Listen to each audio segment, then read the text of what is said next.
Hi folks, Matt Easton here, Scholar Gladiatoria. So I've recently noticed, looking around the web, not so much, a little bit in the comments under my videos, but in places like Reddit and elsewhere, that some people seem to be under the misapprehension that some of my videos are kind of subtly taking digs at either Skallagrim or Lloyd, aka Lindybeige, and basically that's not my style. If I'm picking up on a particular, if I have a particular issue with something that either Skall or Lloyd says, I'll say it. I will say that the thing that I'm referring to is something that Skall or Lloyd said.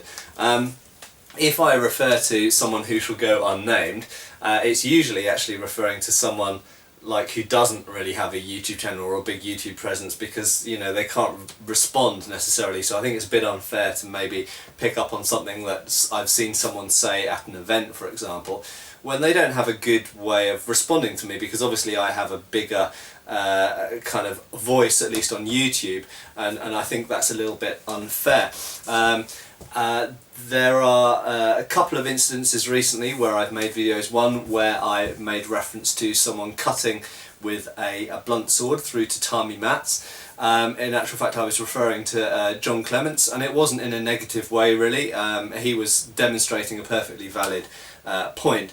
But my point that I was trying to make was that yes, you can cut through tatami mats with a blunt sword, and all that really demonstrates is that tatami mats actually are relatively easy to cut through, and they're very different to cutting through flesh and bone and meat, and that's a topic that I'm going to talk a little bit more about cutting targets in an upcoming video.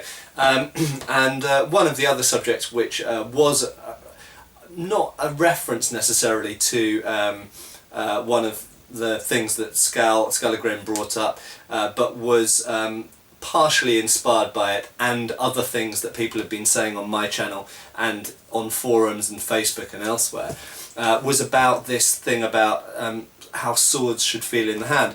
Ironically, it seems, according to a thread on Reddit I read yesterday, I think it was, some people seem to think that I was referring to Skall's review of his Albion Caithness. Well, actually I haven't seen that video, so I definitely wasn't referring to that because I hadn't seen it. It was partially a reference to a video he made about a certain relatively cheap or budget sabre, a sort of Polish style sabre, and but it wasn't really pointed at that video, because it was actually, I'd been planning to make a video about that topic for quite a while, because many times on other people's videos and on forums and Facebook and comments under my videos, people often talk about this idea that that a sword, a kind of like an authentically made sword or an original antique sword, should always feel dreamy in the hands, like kind of like feather light and with an amazing point of balance close to the hand. So and this is just, unfortunately, this is bullshido. It's bullshit, and it's kind of HEMA bullshido, and it's something that's come about essentially from the early years of HEMA. We had to battle quite strongly to get the common, the general public out of the idea that medieval swords were very heavy and very badly balanced and poor quality and all of these things. So people like Ewart Oakeshott and Hank Reinhardt back in, well, for Ewart Oakeshott back in from the 1950s onwards, but Hank Reinhardt more from the kind of 1980s, 1990s, and then a lot of us who came into HEMA in the 1990s, really hammered on and on and on about this point about European swords being good quality, well balanced, and lighter perhaps than the general public assumes, for the medieval type swords.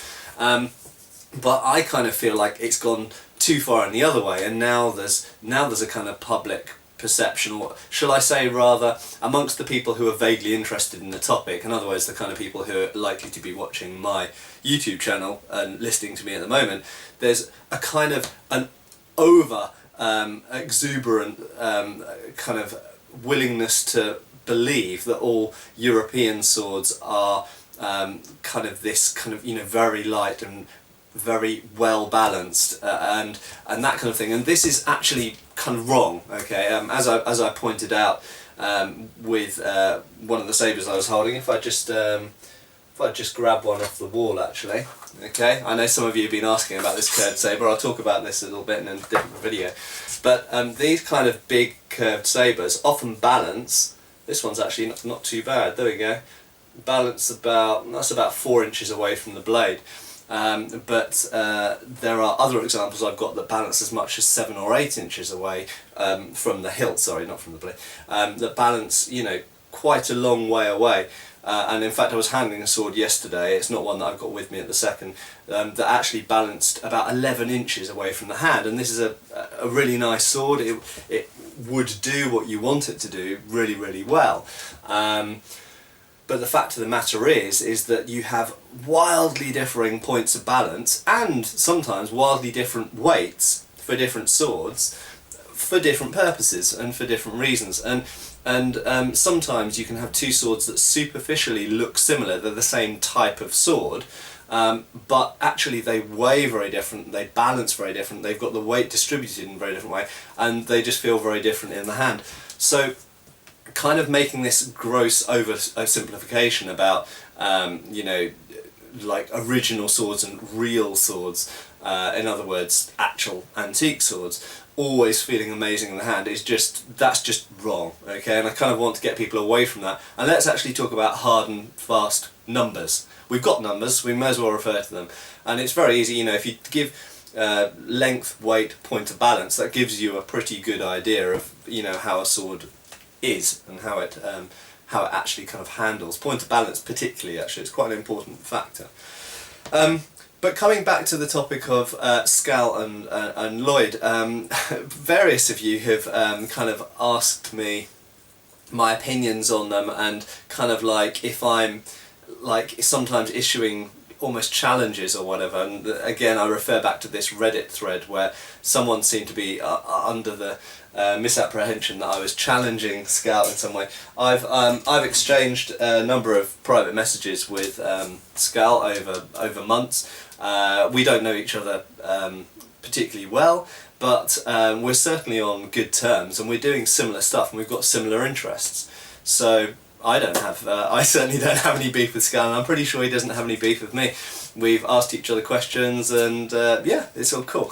Lloyd, equally, I'll be straight up, Lloyd's channel, Lindybeige channel, is kind of what inspired me to get into doing my own videos, because frankly Lloyd has he makes great videos, he's got a great presentational style, but only recently has he started doing HEMA, as it happens with a club that is run by a friend of mine up north. And whilst we are both in the UK, we're at kind of opposite ends of the UK. I'm south of London and he's very far up north near sort of Newcastle, I think.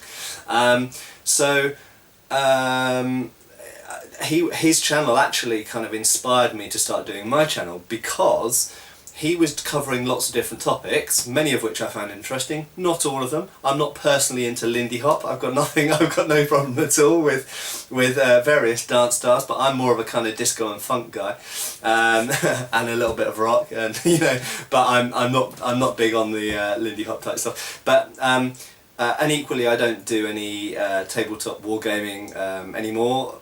If I had time, it's something I might do. But his videos on weapons and armour and history really interested me. But there were certain topics that he was doing, specifically about weapon use, that I thought, maybe arrogantly, maybe correctly, maybe wrongly, that I could cover more accurately or more in depth, because I've been studying historical fighting treatises for since 1997. So what is that? That's what are we in, 2014? So it's 17 years. So pretty long time actually. And I've been teaching, since I've been running a club since 2001. I was teaching since about 1999, 2000. So I have been working with the stuff weapon in hand, week in, week out, for years. So I kind of thought that. And I've been researching and writing books and doing all of it and lecturing and doing all this kind of thing, so I thought I could bring perhaps a little bit more accuracy to some of the weapon stuff and depth to some of the weapon stuff than maybe other people on the internet were covering. But I should reiterate that that's not to detract at all from what Lloyd has done and what he's doing now, and in fact Lloyd is far more educated on, as Skal is as well, on the HEMA stuff, and both of them have really obviously got much more into HEMA in the last year, I would say, and that's fantastic. But we're not in competition. I mean, there's plenty of you guys out there who want to watch our videos. Most of our videos are less than 10 minutes long, so frankly, you know, I know that there can be many more channels like mine, Skal's and Lloyd's. There could be probably 10 times as many of us, and frankly we'd still all get probably as much viewing as we currently do, because there's a lot of you out there who are interested in this material. And you know, sometimes if we cover the same material, that's cool, because we'll come at it from a different perspective, give slightly different opinions, slightly different information, and obviously, you know, I've got lots of antiques to show, and I've got I run a pretty a busy fencing club, so I come from a different perspective from both Skal and Lloyd. And so yeah, it's all good as far as I'm concerned. So I don't really see it as we're in competition, because actually we probably have the same audiences, and I would expect that obviously there are certain people who watch Lloyd for maybe the wargaming stuff he does, or the Lindy Hop stuff, the dancing stuff, and maybe for Skal more for the computer gaming stuff, and maybe the kind of, you know, reviews of zombie apocalypse swords, which I'm probably less likely to do. And that's all, and maybe the gun stuff as well. I do shoot, but I'm probably not going to do gun stuff on my channel. So it's all good basically. We've probably got slightly different audiences that with lots of overlap points. So there you go. I would like to, a lot of you who've said, oh, we should meet, you know, Skal, Lloyd and I should meet up, or at least whether it's virtually meet up or physically meet up and do some stuff. I'm completely up for that. I have a long time ago, before I started my channel, actually invited, I run in fact the biggest UK HEMA event called Fight Camp, held every year, every August, in the Midlands, so it's in the middle of England for everybody in Britain. It's easy to get to pretty much, and lots of people come from continental Europe as well. And I have invited Lloyd to that, but that was before I had my channel, so I know what it's like now. You get lots of messages and you basically have to ignore a lot of them because you don't have time to answer every message. But if Lloyd's watching this and if Skal's watching this, I'm completely happy to do something together in the future. I think it'd be really cool. We have lots of shared viewers, I'm sure it'd be popular, and we can come at things from different perspectives. We've got different skills, different knowledge. So there we go, yeah.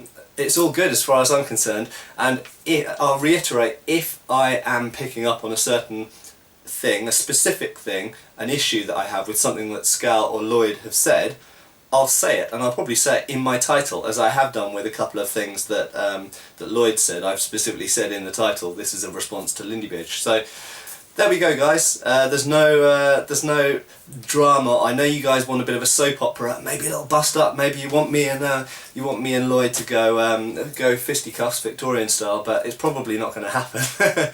But we might meet up and do something on video together one day. Cool. Cheers, guys.